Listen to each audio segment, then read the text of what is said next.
ಈ ಆದೇಶದ ಪ್ರಕಾರ 15/3/2024 ಮತ್ತೆ ನಮ್ಮ ಸರ್ಕಾರ ಬಂದ ಮೇಲೆ ಸಂಪುಟ ಸಭೆಯಲ್ಲಿ TDR ಬಗ್ಗೆ ಚರ್ಚೆ ಆಗುತ್ತೆ. TDR ಕೊಡುವಂಥದಕ್ಕೆ ಸುಪ್ರೀಂ ಕೋರ್ಟ್ ಆದೇಶ ಮಾಡಿದೆಯಲ್ಲ, ಆ ಆದೇಶದ ಪ್ರಕಾರ 15 ಎಕರೆ 39 ಕುಂಟೆಗೆ 3,011 ಕೋಟಿ TDR ಕೊಡಿ ಅಂತ ಆದೇಶ ಮಾಡುತ್ತೆ. 3,011 ಕೋಟಿ ಅಂದು ಒಂದು ಎಕರೆಗೆ 200 ಕೋಟಿ ಆಯಿತು. ಒಂದು ಚದರ ಅಡಿಗೆ 50 ಲಕ್ಷ ರೂಪಾಯಿ ಬೀಳ್ತದೆ. ಯಾವ ಮಾನದಂಡದ ಆಧಾರದ ಮೇರೆಗೆ ಸುಪ್ರೀಂ ಕೋರ್ಟು ಈ ಆದೇಶ ಮಾಡ್ತು ಅನ್ನುವಂಥದ್ದು ಗೊತ್ತಿಲ್ಲ ನಮಗೆ. ಬಿಜೆಪಿ ಸರ್ಕಾರ ಇದ್ದಾಗಲೇ ಆದೇಶ ಆಗುತ್ತೆ 2022ರಲ್ಲಿ. ಅವರು ಇಂಪ್ಲಿಮೆಂಟ್ ಮಾಡಲ್ಲ, ಕೋರ್ಟ್ಗೆ ಅಫಿಡವಿಟ್ ಸಲ್ಲಿಸಲ್ಲ. 2024ರಲ್ಲಿ ನಮ್ಮ ರಾಜ್ಯ ಸರ್ಕಾರ ಸಂಪುಟ ಸಭೆಯಲ್ಲಿ ಒಂದು ತೀರ್ಮಾನ ತಗೋತೀವಿ. ಇಷ್ಟು ಎಕ್ಸಾರ್ಬಿಟೆಂಟ್ ಹಣವನ್ನು ಕೊಟ್ಟು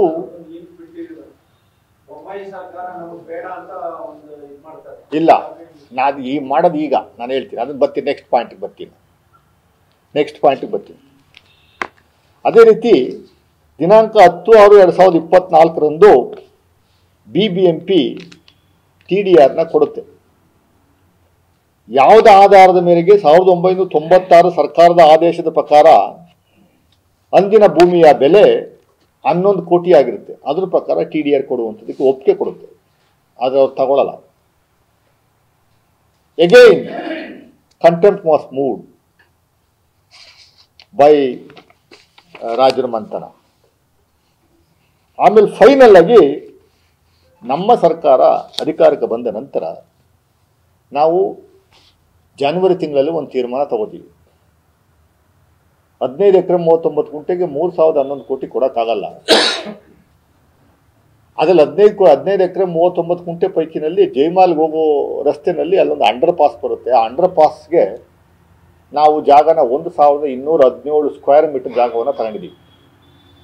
1,217 ಸ್ಕ್ವೇರ್ ಮೀಟರ್ ಅಂದರೆ 1/4 ಎಕರೆ. ಈಗಾಗಲೇ ಅಂಡರ್ ಪಾಸ್ ಕನ್ಸ್ಟ್ರಕ್ಟ್ ಮಾಡಿಬಿಟ್ಟಿದ್ದೀವಿ. ಅದಕ್ಕೆ ಮಾತ್ರ ನಾವು TDR ಕೊಡೋಣ, ಮಿಕ್ಕಿದ ನಮಗೆ ಬೇಡ, ವಾಪಸ್ ಕೊಟ್ಬಿಡಿ ಅಂತ ತೀರ್ಮಾನ. ರಾಜ್ಯ ಸರ್ಕಾರ, ಸಿದ್ದರಾಮಯ್ಯನವರ ನೇತೃತ್ವದ ಸರ್ಕಾರ, ನಾವೇನು 1/4 ಎಕರೆ ಬಳಸ್ಕೊಂಡಿದ್ದೀವಿ ಅಂಡರ್ ಪಾಸ್ ಕಟ್ಟುವಂಥದ್ದಕ್ಕೆ, ಅಂಡರ್ ಪಾಸ್ ಕಟ್ಟಿ ಆಗೋಗಿದೆ. ಅದಕ್ಕೆ ಮಾತ್ರ TDR 610 ಕೋಟಿ ಬರುತ್ತೆ. 610 crores 1/4 ಎಕರೆಗೆ. ಅಷ್ಟನ್ನು ನಾವು ಕೊಡುವಂಥದ್ದಕ್ಕೆ ತೀರ್ಮಾನ ಆಗಿರುವಂಥದ್ದು. ಈಗ ಆರ್ಡಿನೆನ್ಸ್ ಹೊಡೆಸಬೇಕು ಅನ್ನುವಂಥದ್ದಕ್ಕೆ ತೀರ್ಮಾನ ತಗೊಳ್ಳುವಂಥದ್ದಕ್ಕೆ ಚರ್ಚೆ ಆಗಿರುವಂಥದ್ದು ಯಾವುದು ಅಂದರೆ 475 ಎಕರೆ ಜಾಗವನ್ನು ಅಧಿನಿಯಮ 1996ರಲ್ಲೇ ತೀರ್ಮಾನ ಆಗಿರೋದನ್ನ ಇಂಪ್ಲಿಮೆಂಟ್ ಮಾಡಬೇಕು ಅನ್ನುವಂಥದ್ರ ಬಗ್ಗೆ ಚರ್ಚೆ ನಡೀತಾ ಇದೆ. ಕೆಲವು ಕೇಸ್ಗಳು ಇನ್ನೂ ಸುಪ್ರೀಂ ಕೋರ್ಟಲ್ಲಿ ಬಾಕಿ ಇದ್ದಾವೆ, ಕೆಲವು ಕೇಸ್ಗಳು ಹೈಕೋರ್ಟಲ್ಲಿ ಬಾಕಿ ಇದ್ದಾವೆ. ಯಾವುದಕ್ಕೂ ಸ್ಟೇ ಇಲ್ಲ.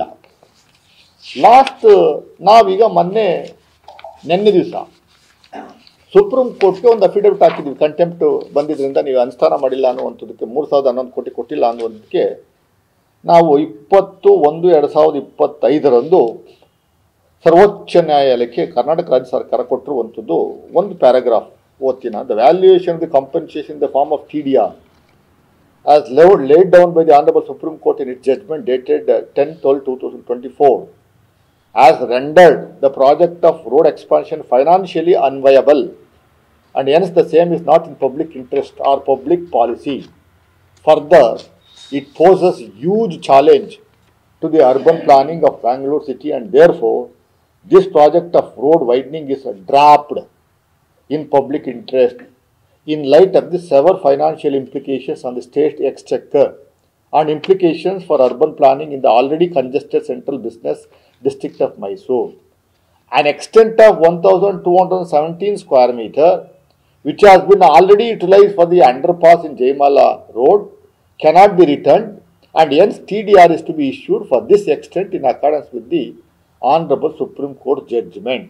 The remaining extent of the land is to be returned, and the status quo ante to be restored at the expense and cost of BBMP, if any, as per 10/12/2024 judgment of the Honorable High Court of Karnataka, Supreme Court, the cost of the proceedings due to the complainants to be paid by BBMP at the rate of rupees 1 lakh each. ಇದು ನಾವು ಕೊಟ್ಟಿರುವಂಥ affidavit ಕೊಟ್ಟಿರುವಂಥದ್ದು ಮೊನ್ನೆ ಸಲ್ಲಿಕೆ ಮಾಡಿರುವಂಥದ್ದು, ಜನವರಿ ತಿಂಗಳಲ್ಲಿ ಸಲ್ಲಿಕೆ ಮಾಡಿರುವಂಥ ಅಫಿಡವಿಟ್.